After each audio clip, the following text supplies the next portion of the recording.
Welcome back, Mere Mortalites, to Mere Mortals in Motion. This is week 10 of the 12-week running phase. Let's get into it. Now, right off the bat, once again, why am I doing this? Seems obvious. 12 weeks of running just to see how well can I do. Can I get more minutes in? Can I get more kilometers in day to day? There was an initial idea, am I going to achieve a marathon? Am I going to achieve a particular distance? I did put a plan together. If you have kept up with the phases so far, or the actual running weeks, you'll have seen I had a plan together, but I'm not showing that anymore. Why? Well, in the previous week, started to deteriorate away from it. In fact, whatever plan I put forward, I was starting to do slightly different things. And as we see into week 10, that has changed a little bit more once again. But let's actually get into a bit of a summary. Overall, we have week 10 is the 9th of October to the 15th of October. So yes, I'm recording this at the moment, and it's probably coming out as well, a little bit delayed, but nonetheless, still got that information ready to go. Total was 18.94 kilometers. Now, that is way under, or well under, what the plan actually suggested was going to be happening. Why? Stay tuned. You'll probably get to know that as well. But if you see the trend as well, it started to deteriorate a little bit. So there was some higher towards the 30K per week, starting to go around 20Ks for a few weeks, and then 18.94. And you must be asking, Mere Mortalites, why? Why has it dropped down to that particular sort of level? Did you just get lazy? One? Have you just not been doing it? Do you not care about running anymore? I'd love to say it was all those things. It was something else. So now let's get into some of the details. We'll go into actual week one. The week 10, the first day there. So the actual first day, it was a big one. It was actually quite huge. It was an 8-kilometer run in the morning, and it was doing a 400-meter loop, which is outside of my gym, called the Torian loops. There was some walking in there, but overall, 8 kilometers, which was fantastic. That was actually against the plan. What I was predicting to do, 8 kilometers, bang, smash it. Now, that was on the Monday. And again, Mondays is supposed to be the gentle runs, which that felt fine to do. Wednesdays, intervals, Friday, speed, and Saturdays or Sundays, a longie. So then came along the Wednesday.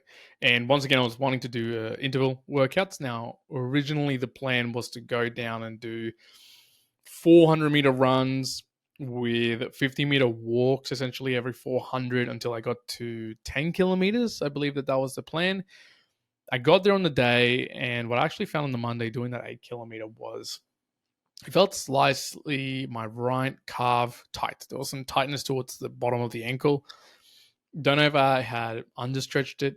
Don't know if I'd been running too much over the last few weeks. Regardless, when I began that Wednesday run, I got to 2 kilometers in, and I actually slightly changed, knowing that my calf was giving me a little bit of grief, and I ended up making it into a Metcon style workout. Now, I've talked about this in the past. Combining the run with other things that I really enjoy seems to be beneficial to getting me to do it. And so I was like, okay, I'm going to do that.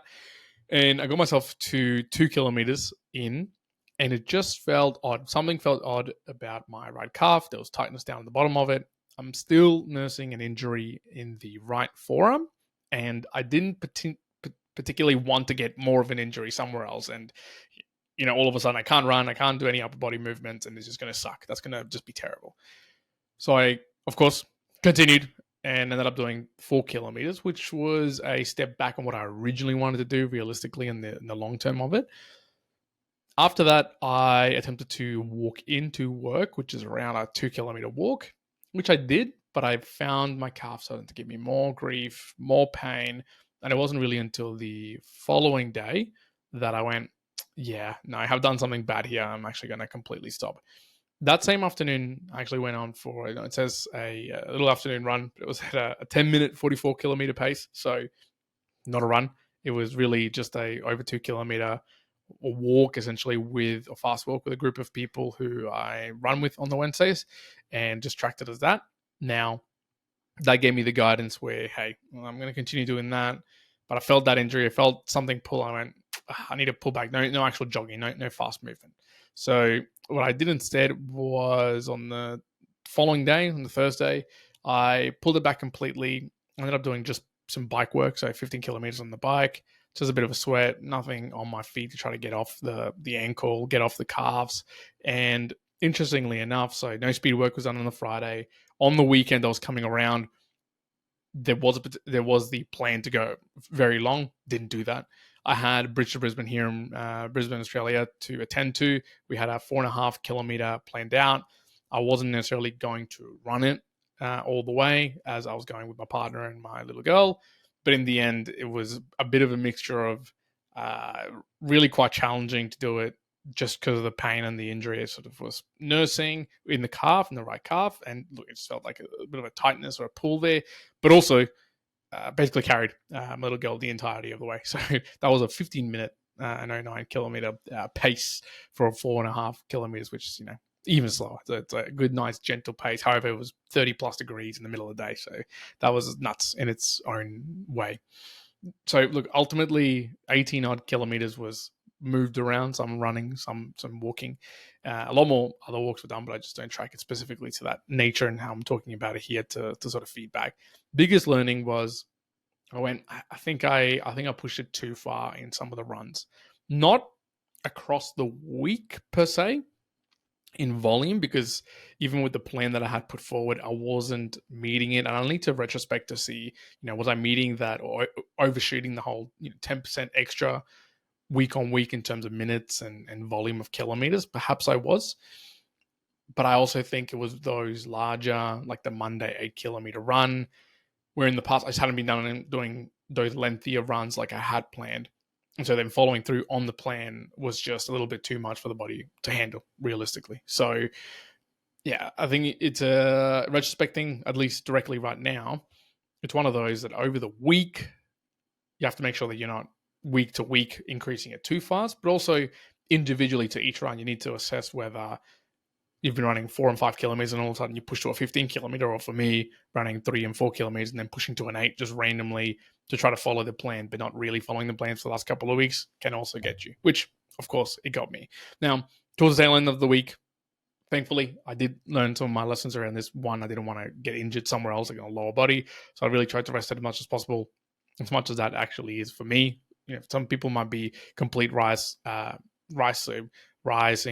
ice, compression, elevation, really resting it out.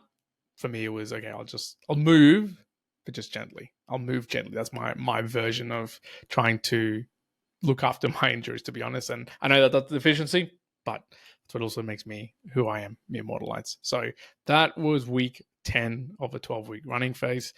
Yes, there's still more running to come. However, it's perhaps coming to a sour end, or maybe a learning end to the 12-week running phase, because what you'll potentially see is, hey, I had to stop somewhat and kind of pull back. Or did I? Go tune in to find out. Thank you very much for tuning in all the way to here. Once again, maybe feedback for people at home. If you've been tuning in to the rest of the running sessions, do you find that I did too much? That's probably why the injury came up. Just too weak, not enough warming up. Can you share some warm-up tips? I do some, but generally it's more I run after a workout, and maybe I'll do a little bit of movement. Nothing quite direct for the running, and perhaps that's also what's getting me in things like an 8 kilometer run or higher. So do let me know. You can also support, obviously, the podcast through the Valley for Valley method, sending through a Bootstragram, Satoshi's attached, with a comment, which can be read out. I'm reading those in the main Mere Mortals podcast that we do. During musings, there's been a few that have been coming through, which is awesome. Really do appreciate that. And I'm answering those questions there rather than directly here for those running phase improvements. So appreciate listening to now. Hope you enjoy yourself wherever you are in the world. Continue either running, lifting, whatever. But for now, Immortalites, one out.